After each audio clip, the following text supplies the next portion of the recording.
What if your next chapter doesn't actually begin with a vision of what you want, but instead starts with a list of what you are done tolerating? Sounds counterintuitive, right?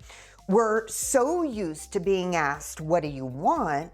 But when you feel stuck or unfulfilled, that question can feel like a dead end. Because what if you don't know what you want? What if all you do know is that it's not this? This line of thinking is so much more common than you might think. I've experienced it, my clients have experienced it, and there's a good chance you may be dealing with it too. So in this video, I'm going to walk you through a framework to flip that script and use that quiet tension as a powerful starting point to move you forward. Hello there. If this is the first time that we're meeting, I'm Dr. Laura Miner, a leadership coach, author, and speaker who helps people cultivate their inner leader for outer impact using the science of self-leadership. Because who you are is how you lead. And when you learn to lead yourself more effectively, your outer world shifts in response. Now, there's an interesting conversation that I repeatedly experience in my coaching work. And it includes clients sharing some variation of, I don't know what I want, I just know that it's not this. And this is a really hard place to be in because it's not like they're in crisis. There's nothing drastically wrong. They're just quietly stuck. And when you're struggling to put your thumb on what's going on and to name exactly what it is that you want, it's easy to feel like you're spinning in circles. Sure, you might keep things moving, but underneath it, there's this quiet, continual tension reminding you that something is off or something is missing. And if you don't give that tension the attention it deserves, it only gets louder and more disruptive as it continues to build and grow. This is why connecting with what you don't want is so very important, because your anti-vision can sometimes be the very thing that brings your vision into focus. Now, in just a minute, I'm going to share a coaching strategy I use to help my clients create their anti-vision. But I'm personally a big picture learner, so let me share an example of what an anti-vision can do for you, and then I will walk you through how to create one for yourself. A few months ago, I was working with a client who was stuck in that in-between space where something just felt off. On paper, they felt like they had done all the right things. They had a great job, financial stability, and a happy home life. But because things on the surface were good, they actually felt guilty for even feeling this sense of unease. But the truth was, there was a nagging feeling inside them that had them feeling unsettled and unfulfilled. But when we tried to explore what their ideal future would look like instead, they were actually at a loss. And the more that I asked future-oriented questions, the more frustrated they got.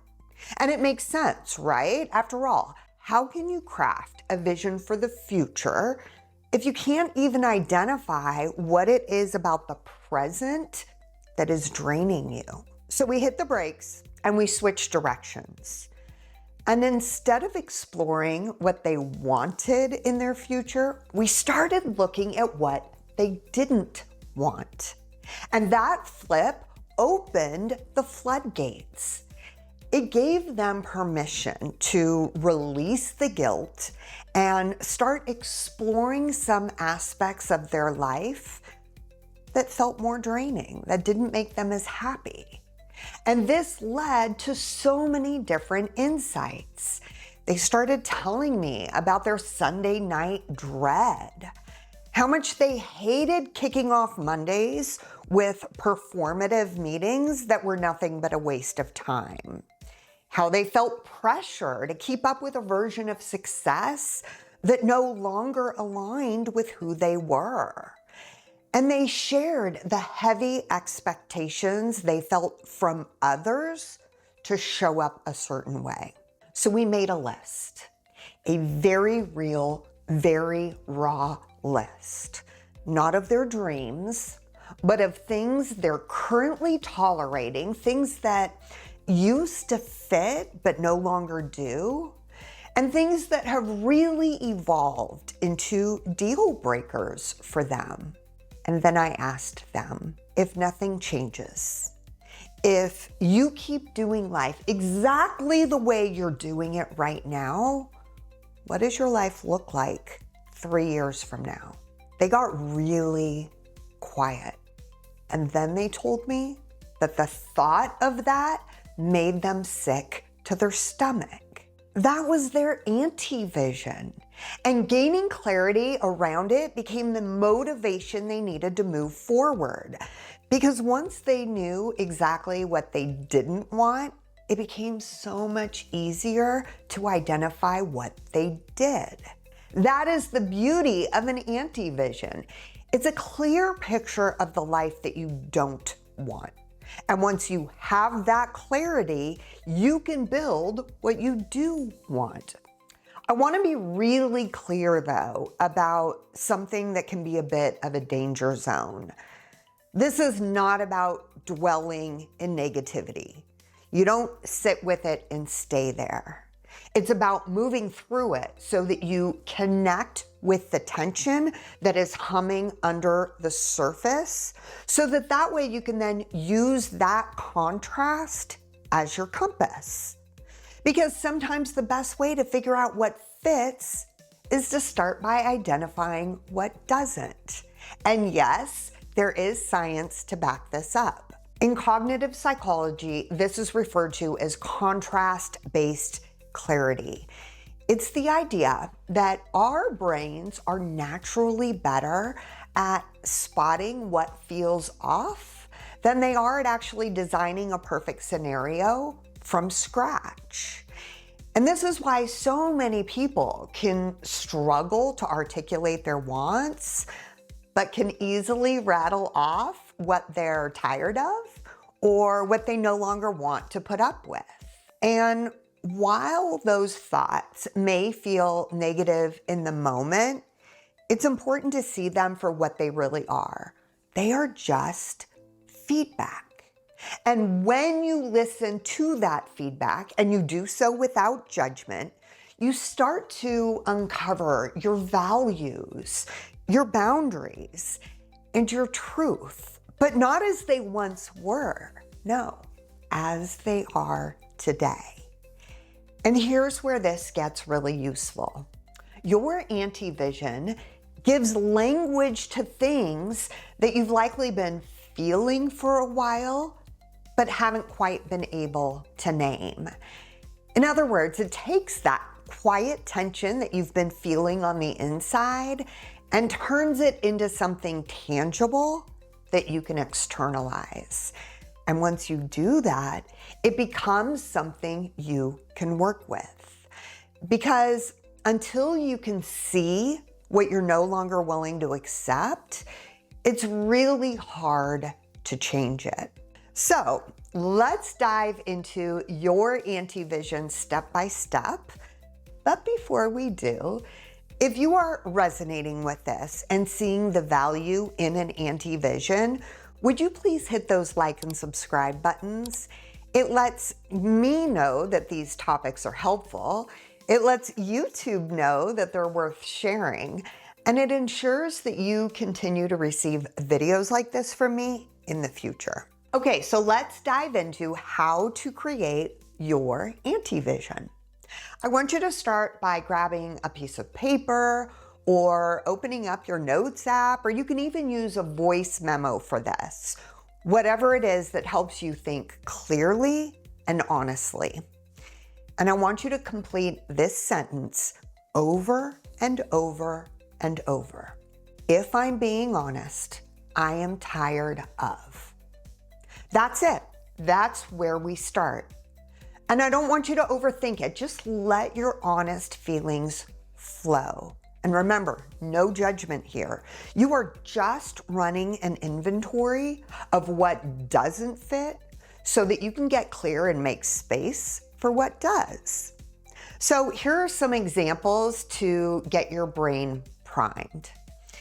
If I'm being honest, I am tired of being available to everyone except myself. I'm tired of doing work that looks good on paper, but leaves me drained and uninspired. I'm tired of saying yes out of obligation while secretly resenting it. I'm tired of just going through the motions and then calling it life. Now, your list can be as long or as short as it needs to be. Just don't censor yourself. Let it be messy or contradictory. Let it be in whatever form it needs to take, because that form is the right form for you. And remember, this is for no one's eyes but yours, so you can be as honest as you need. And once you've got your list created, I want you to read through it and sit with it for a few minutes. Then ask yourself, if nothing changes, if you keep living this same way for the next 3 years, where does this path lead you?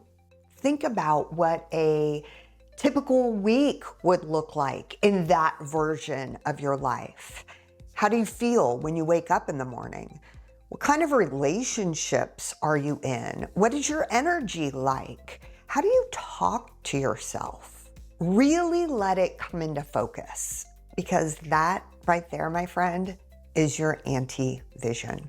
It's a wake-up call, a note to self that says, I see it clearly now, and I will choose differently. Because once you've named what you don't want and done so with that kind of honesty and specificity, you are no longer drifting toward that future.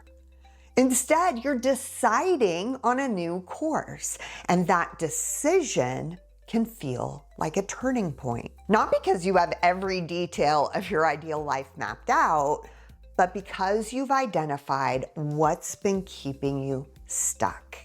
And now that you can see it, you can change it. And this change starts by asking yourself 3 important questions. If this is what I'm no longer willing to accept, what do I want instead? If this path doesn't serve me, what does a new one look like? And if this version of success no longer aligns with who I am, what kind of success would feel meaningful now?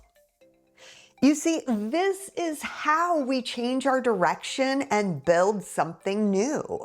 Not from someone else's version of what our life should be, but from listening to ourselves and hearing what that inner tension has to offer. Because when you name what is misaligned, you reclaim your agency. And that, my friend, is self-leadership in action. But we're not done yet.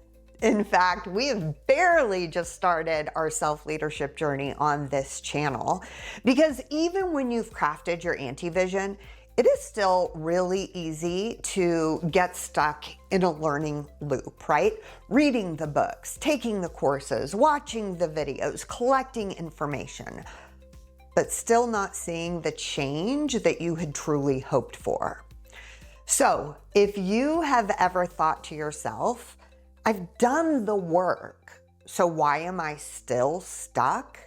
Meet me in this video where we will peel back the science on that and dive into why those tools haven't worked the way that you've hoped for, and what you can do instead. So when you are ready, I will see you there soon.